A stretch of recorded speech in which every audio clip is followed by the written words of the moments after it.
Salut Camille, comment tu vas? Salut, ça va super.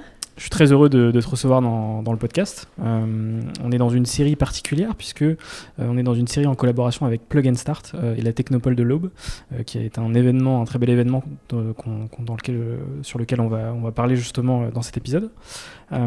Tu es la fondatrice d'Absoluté, qui est, tu le présentes comme le meilleur thé pour vous et pour la planète. On aura l'occasion d'en parler. Et forcément, on va parler de Plug and Start pour démarrer l'épisode. Plug and Start, c'est un événement auquel tu as participé en 2019. C'est ça. Est-ce que tu peux me dire pourquoi tu as participé à Plug and Start ? Alors à ce moment-là, je finissais l'incubation dans un premier incubateur en région parisienne.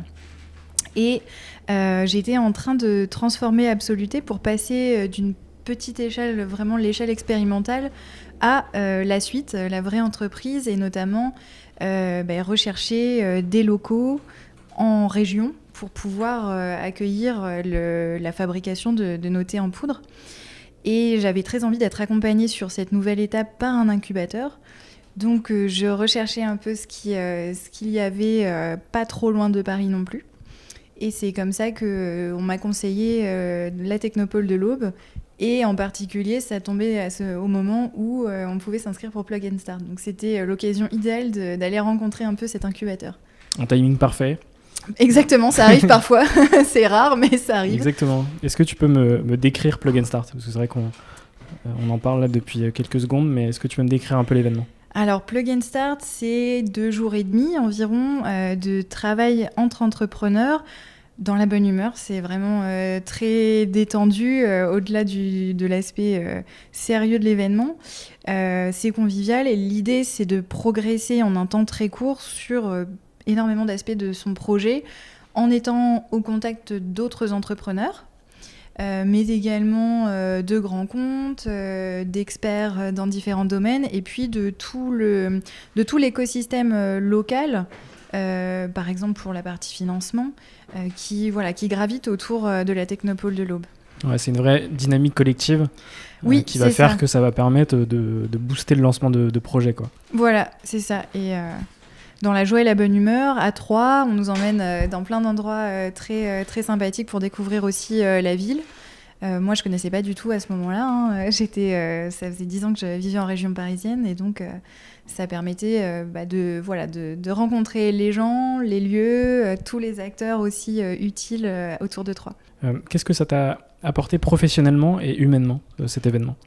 Alors, sur le plan professionnel, ça a permis de questionner pas mal d'aspects du projet, de rencontrer, par exemple, moi je me souviens qu'on a eu des échanges très intéressants sur la partie expérience utilisateur, avec des gens dont c'était le métier, rencontrer aussi des grands comptes. Donc ça fait pas mal c'est un concentré d'échanges en fait, sur un temps assez court, donc ça permet de réfléchir, de se reposer pas mal de questions, de réfléchir à plein de choses.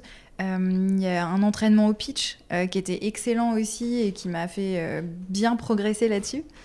Et sur le plan humain, c'est vraiment un moment qui relance, qui porte, parce que ça se passe vraiment de manière joyeuse et conviviale. On rigole beaucoup. Et ça, c'est chouette parce que dans la vie d'entrepreneur, c'est des moments qui sont très appréciés.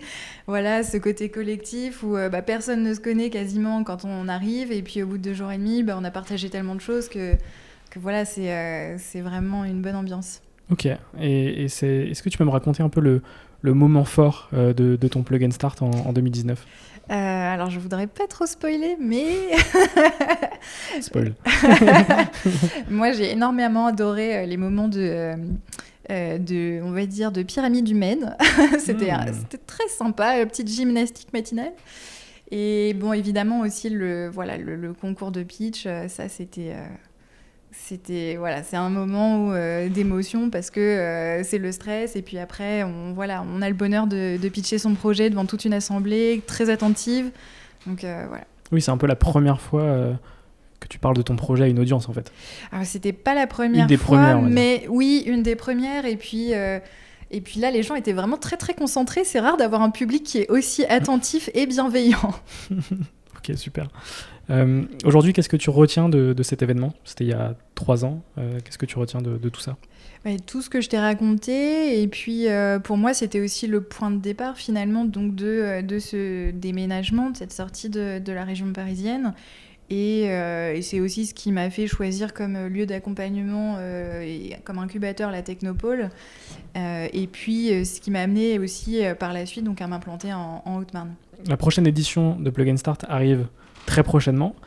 Et d'ailleurs, les candidatures s'arrêtent le 20 mai prochain. Est-ce que tu conseilles Plug and Start à des porteurs de projets qui veulent se lancer et pourquoi ? Ah oui, absolument. De toute façon, il faut saisir ces opportunités à toute étape d'un projet parce que se réinterroger, c'est toujours une excellente chose. Là, ça se passe vraiment dans des conditions idéales et conviviales. Donc, raison de plus parce qu'on va lier l'utile à l'agréable.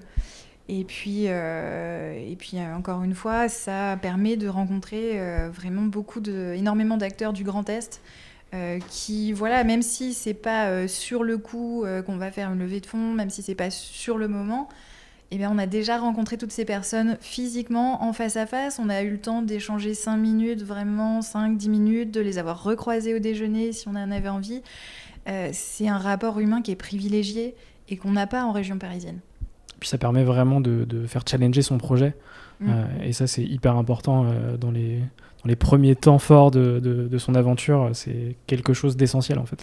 Oui, et d'écouter un peu les retours qu'on peut avoir. Nous, à l'époque, le packaging était complètement différent et j'avais un peu du mal à lâcher sur ça. Bon, ça a fait partie de ces temps forts qui m'ont fait prendre le pas sur un peu l'inertie que j'avais à changer le packaging. Ouais, donc on le rappelle, on a jusqu'au 20 mai pour candidater à la prochaine édition et pour faire des pyramides humaines et des pitchs. En résumé. Voilà, et booster son projet. Donc il y aura tous les liens dans la description de l'épisode et de la vidéo. Et donc on va pouvoir passer à ton parcours. La première question que je pose par rapport au parcours, c'est qu'est-ce que tu as fait avant d'entreprendre en fait ? Est-ce que tu peux me parler un peu de tes études, de tes passions à ce moment-là, de tes intérêts, tu vois ? Qu'est-ce qui t'a mené en fait vers Absoluté ? Je pense que c'est une succession de zigzags parce que moi j'ai vraiment pas fait des études en ligne droite. Je suis partie en école d'ingénieur pour me rendre compte que ça ne me plaisait pas. J'ai fait un virage 180 degrés, je suis partie en prépa lettres. Et puis c'est là que j'ai commencé à m'intéresser à l'urbanisme. Ce qui me plaisait sur l'aménagement du territoire, c'était le développement durable en fait, concevoir des espaces urbains qui permettent de bien vivre tout en préservant les espaces ruraux, etc. Et puis au final, ces études étaient très intéressantes, mais je n'ai pas fait carrière dans cette voie. Ça m'a par contre permis de vraiment rencontrer le mouvement zéro déchet très tôt. Aujourd'hui, c'est vrai que ça fait partie du paysage, on est tous habitués, mais ça remonte à il y a 10 ans quasiment. Et donc, de m'intéresser de près à cette manière différente de consommer. Et c'est ça qui a amené l'idée d'Absoluté au final, le côté zéro déchet dans le mode de vie. Puisque sur le thé, j'avais cette frustration en fait à chaque fois que je préparais une tasse de thé, de commencer par jeter le thé, c'est-à-dire jeter une plante comestible. La plante en premier lieu parce que c'est du gaspillage alimentaire, c'est juste qu'on a l'habitude que ça se passe comme ça, donc on n'y réfléchit pas. Mais on jette une plante comestible, évidemment on jette un sachet, une ficelle, un sursachet, etc. Finalement plus de poids d'emballage que de produit à proprement parler. Et tout ça parce que c'est une habitude et qu'on n'a jamais réfléchi à faire autrement. Ok, et voilà. Donc là tu te rends compte effectivement qu'il y a de vraies problématiques autour du thé. Oui, qu'il y a quelque chose à faire et à imaginer. Mais comment tu passes à l'action justement ? Et comment je passe à l'action ? Alors, je travaillais à ce moment-là dans une start-up et mon contrat se terminait. Et j'ai décidé de reprendre des études en responsabilité sociétale des entreprises. Puisque l'aspect développement durable, je ne pouvais pas finalement, je m'étais éloignée de l'urbanisme, donc j'avais quand même envie de me saisir de ce sujet d'une autre manière. Et donc cette voie des entreprises, c'était une manière de le faire. Donc c'est sur cette année d'études en alternance en fait qu'est née Absoluté, d'abord comme projet étudiant. Et puis à la fin de cette année, j'avais vraiment envie qu'il devienne autre chose, j'avais envie de le concrétiser. Et donc ça s'est fait comme ça finalement de fil en aiguille sans... j'ai envie de dire 1 an de préméditation de manière étudiante.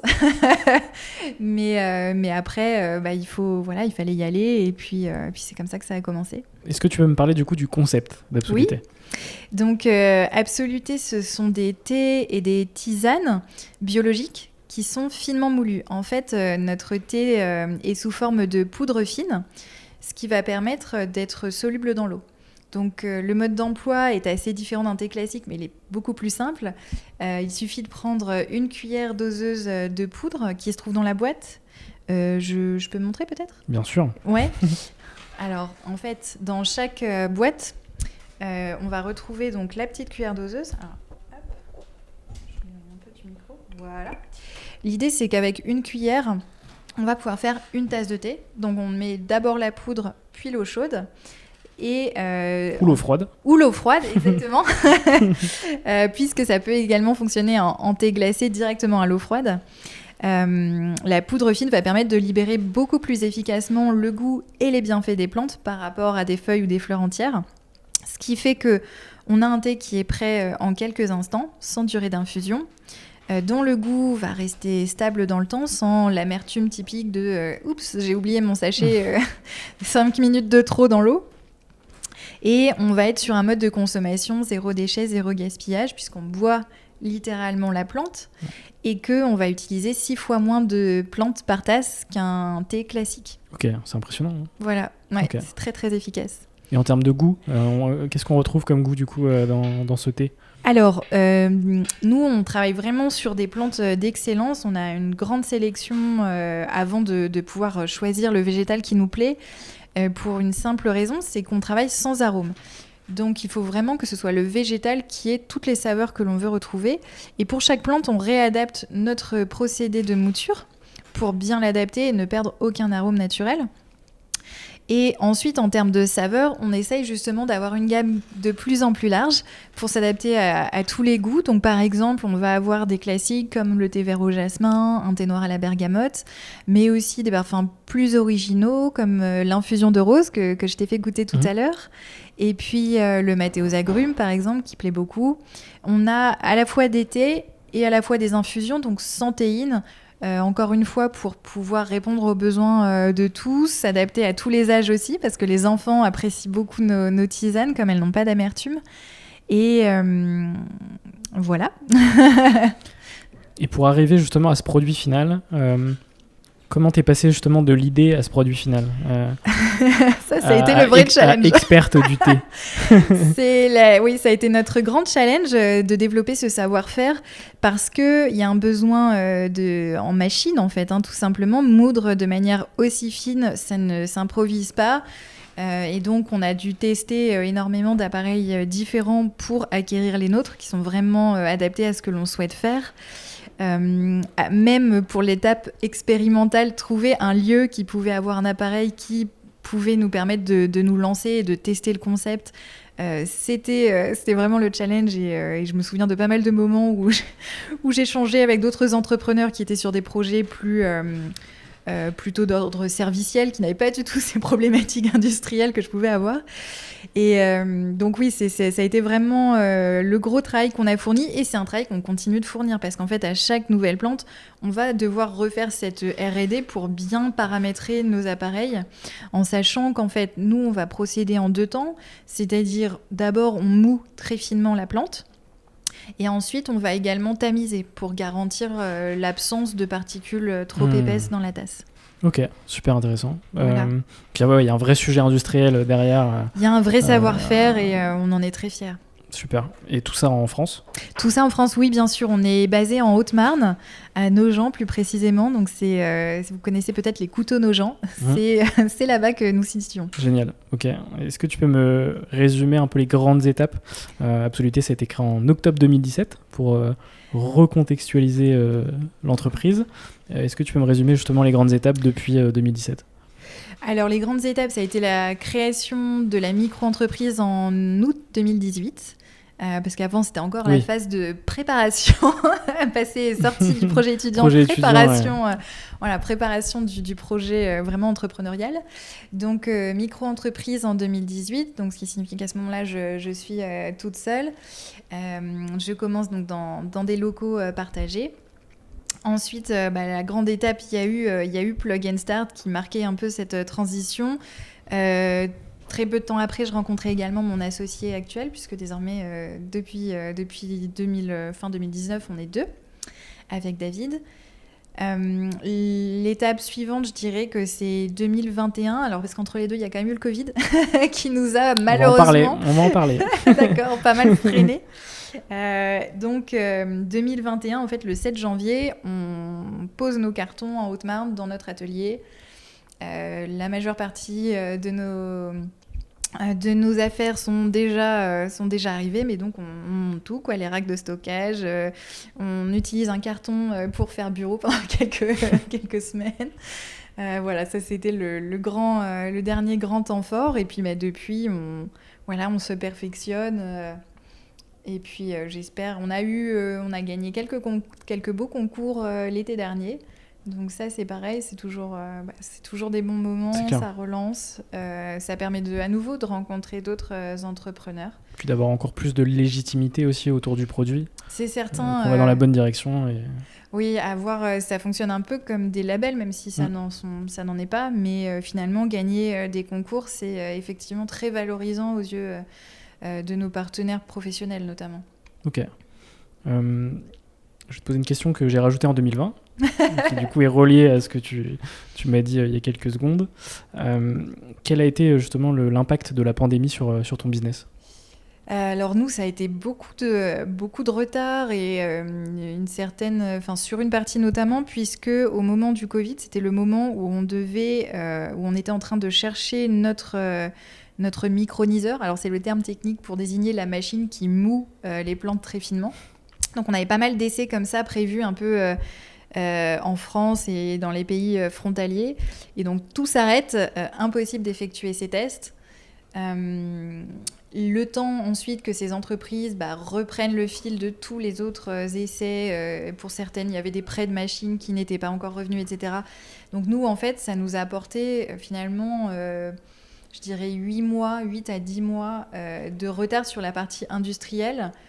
En contrepartie, on a profité de ce temps-là pour faire un autre programme d'incubation spécifiquement pour les entreprises agroalimentaires.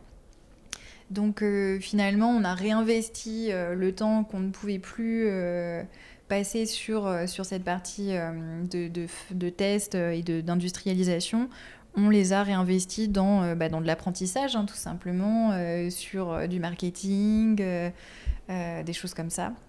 Et c'est ce qui a quand même permis d'avancer et puis de rester motivé, parce que c'est vrai que de toute façon, sur le plan personnel, je pense que comme pour beaucoup de gens, c'était pas un grand cadeau ce confinement, voilà.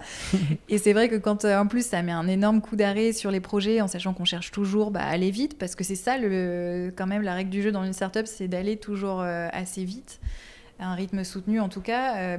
C'est très très frustrant. Donc on a essayé de faire au mieux avec cette contrainte où on ne maîtrisait plus effectivement les délais.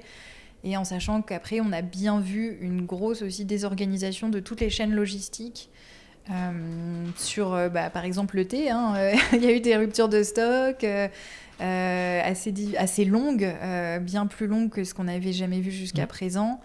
Des difficultés à se faire livrer sur certaines choses, tout qui arrive vraiment en décalé. Et voilà. Du retard. Ouais, beaucoup d'impact. Et en même temps, je pense que la majorité des boîtes qui ont des process industriels ont été lourdement impactées par la pandémie. Oui. Et puis effectivement, sans connaître les délais qu'on allait connaître par la suite. C'est ça, on avançait à l'aveugle en plus. C'est aucune possibilité de se projeter en fait. C'est ça, c'est beaucoup plus facile de tirer le bilan une fois qu'on voit. Mais quand on est devant et qu'on ne sait pas combien de temps ça va durer, c'est vrai que c'était pas évident. Je pense aussi sur le plan commercial, ça nous a un peu pénalisé parce que du coup, il y a une saisonnalité dans le thé et elle est en hiver, sans grande surprise, hein, même si on fait des thés glacés pour l'été. Mais c'est vrai que ça a été aussi un point négatif parce qu'on a loupé une belle saison et que du coup, on s'est lancé un an plus tard. Mais tout ça, ça veut dire de la trésorerie en moins, ça veut dire que l'inexpérience, on la paye plus tard aussi. Donc voilà. Et aujourd'hui, où est-ce qu'on peut acheter Absoluté du coup ? Alors aujourd'hui, vous pouvez nous acheter nos produits sur le site web, donc absoluté.fr. Mais également chez nos distributeurs. Donc sur le site, on va également référencer toutes les boutiques où l'on distribue nos produits afin que vous puissiez trouver à côté de chez vous, peut-être. Voilà, on nous retrouve sur les réseaux sociaux, bien sûr, si vous cherchez encore plus d'informations sur nos produits. Est-ce que tu peux me donner quelques chiffres sur la société ? Oula. Rien de confidentiel, la question évidemment. Piège. Mais non, il n'y a pas de piège. Quelques chiffres, mince. En termes de vente, potentiellement, de produits disponibles. De produits, très bien, prenons une option facile. Donc, nous avons 10 parfums différents. J'espère que nous en aurons 12 d'ici cet été. Donc actuellement nous sommes 3, nous serons sans doute 4 très prochainement. C'est déjà très bien. Ça te va ? Et c'est quoi les objectifs futurs du coup pour Absoluté ? Alors les objectifs cette année, c'est de multiplier la distribution de nos produits, d'entrer notamment dans les entreprises, puisque on a un thé qui ne s'infuse pas, mais qui est prêt en quelques instants, donc aussi facile qu'un café. Je ne citerai pas la marque. Voilà. On mettra le logo en grand sur le... C'est ça, en fond. Non, mais l'idée, du coup, c'est d'entrer dans les entreprises pour qu'il y ait le coin thé à côté du coin café et un thé très facile, très adapté. Très clé en main. Voilà, c'est ça. C'est beaucoup plus adapté au milieu de l'entreprise qu'un thé en sachet qu'on ne saura pas gérer au milieu de la réunion, qui va infuser trop longtemps parce qu'il y a un call qui a commencé. Donc déjà cet axe-là c'est très important pour nous.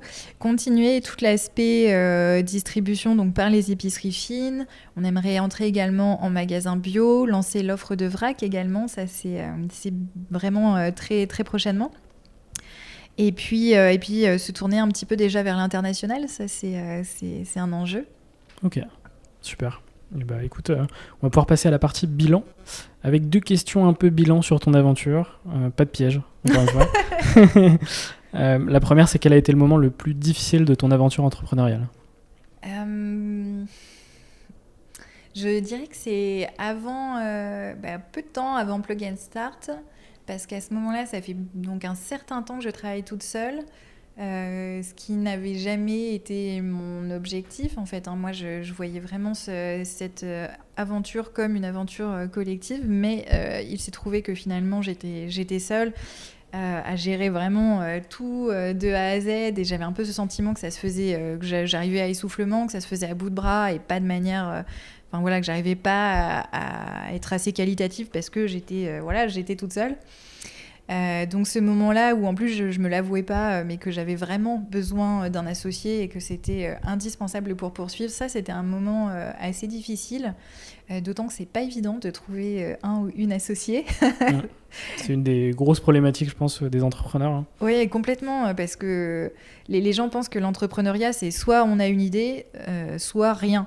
Soit on ne peut pas être dans l'entrepreneuriat, alors qu'il y a beaucoup de gens qui ont déjà une idée et commencé à le concrétiser, commencé vraiment à sortir le projet, mais qui se trouvent vite dépassés, en fait, parce que y a certaines étapes pour lesquelles c'est quand même bien mieux d'être à 2, à 3 ou voire à 5 que tout seul ou toute seule. On a beaucoup plus de légitimité en étant en équipe aussi devant certains partenaires, comme les banques, les financiers de manière générale. Et donc ça c'est un message que j'aime bien passer, c'est qu'il faut penser, si on aime l'esprit entrepreneurial mais qu'on n'a pas forcément d'idée, à aller voir les entreprises, les petits projets qui débutent et qui ont bien envie d'avoir un associé à bord. Ok, et la deuxième, c'est de quoi es-tu la plus fière aujourd'hui ? Eh bien, c'est vraiment du savoir-faire qu'on a développé, de cette gamme qui, alors là, je t'ai ramené qu'une boîte, mais qui commence à faire un très bel arc-en-ciel et qui n'est pas fini. Enfin, on regorge encore de plein d'idées. On a réussi à développer un produit de qualité, un procédé qu'on a très envie de valoriser.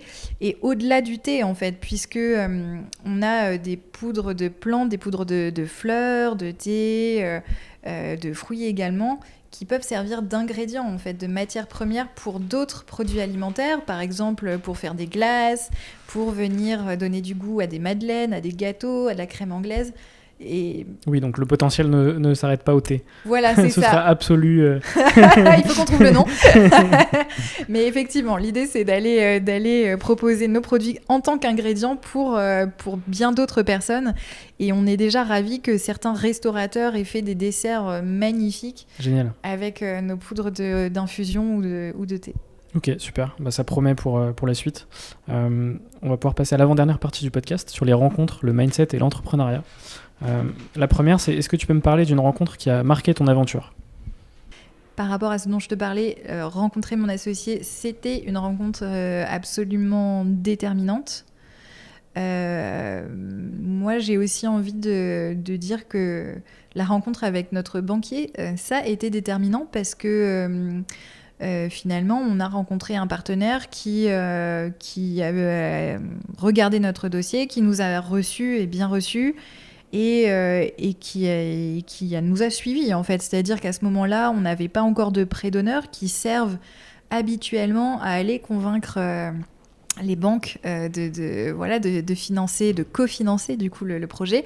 À ce moment-là, on n'avait pas encore notre prêt d'honneur et notre banque nous a quand même dit oui et c'était un grand oui. Donc ça, c'est quand même, c'est déterminant parce que sans ça, on n'aurait pas pu s'installer, on n'aurait pas eu de quoi investir dans notre appareil de production.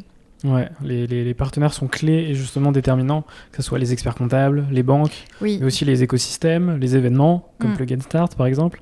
Mais c'est vrai que c'est vraiment quelque chose d'essentiel au niveau du facteur de la réussite d'un projet en fait. Oui.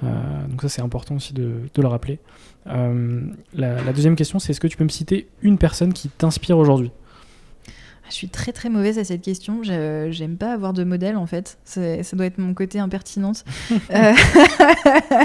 Non, je pense que ma motivation, elle vient pas d'un modèle extérieur. Elle vient plus de trouver le bon équilibre entre la vie personnelle et le travail et d'avoir aussi accès à de la nature. Et ça, dans le Grand Est, on a beaucoup de chance. Je suis très contente qu'on se soit installé en Haute-Marne parce que après le travail, on se ressource. On a un paysage qui est quand même très, très agréable. Et voilà, moi, du coup, c'est plus comme ça que je fonctionne que par source d'inspiration. Ouais, bah écoute, c'est très bon comme réponse aussi. Hein. La nature peut être source d'inspiration. Hein, oui, tout autant c'est que ça. Je pense que c'est plutôt ça pour moi. Ouais. Donc, très intéressant. La dernière, c'est quel conseil donnerais-tu aux personnes qui se lancent dans l'entrepreneuriat ?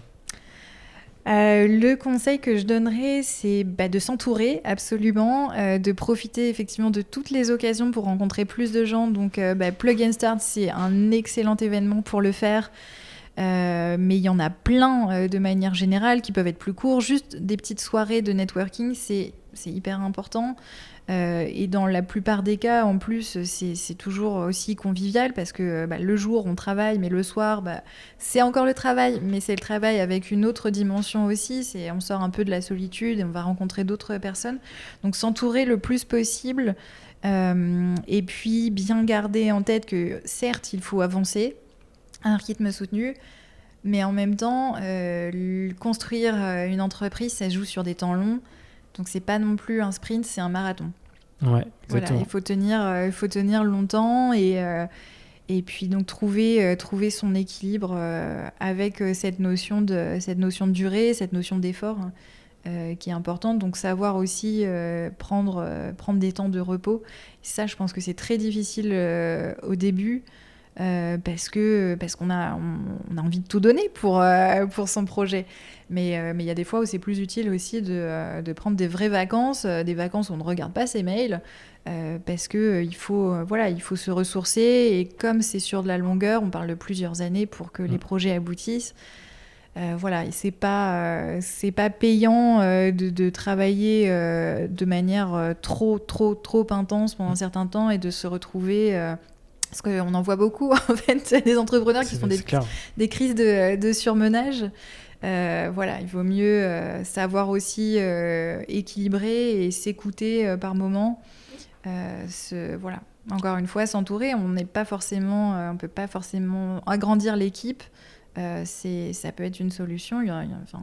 Moi, je cite celle-ci parce que pour moi, c'était vraiment indispensable, tant en termes d'éthique que de tâches à accomplir. Mais voilà, donc bien s'écouter en fait. Hein. En général, on sait, dans le fond, on sait ce qu'il faut faire, mais il faut savoir s'écouter. Suivre son intuition et prendre soin de soi et de sa santé mentale. Oui. C'est vrai que dans l'entrepreneuriat, forcément, on va avoir de plus en plus de burn-out, de dépression, à cause de rythmes trop intenses. C'est vrai que parfois, il faut savoir mettre des pauses. Il faut savoir mettre des pauses parce qu'il y a même personne. Si c'est très difficile, hein, c'est facile à dire, mais. Voilà, il n'y a personne qui va vous le dire en fait. Donc la régulation, elle doit venir de soi, comme l'effort. Et donc on est plus habitué à être dans l'effort. Il y a des gens qui ont des capacités de travail beaucoup plus importantes que les vôtres. Moi, je sais que je suis une grosse dormeuse. C'est tout, c'est comme ça. Il faut que je respecte mon temps de sommeil. Mais oui, donc la régulation doit venir de soi. Donc bien équilibrer les choses pour que ça puisse durer. Ok. Écoute, on passe à la dernière partie du podcast avec 3 petites questions. Quels sont les entrepreneurs que tu me conseilles pour de prochains épisodes ? Eh bien, moi, je te conseillerais d'aller rencontrer Sabrina, qui est la fondatrice de Ramen Tedresh, qui est une start-up qui va utiliser les dresh, ce sont les céréales qu'on infuse pour fabriquer la bière, qui en temps normal ensuite n'ont pas vraiment de valorisation. Donc elle va les chercher, elle va les sécher, en faire une farine et les inclure dans la préparation de ses nouilles.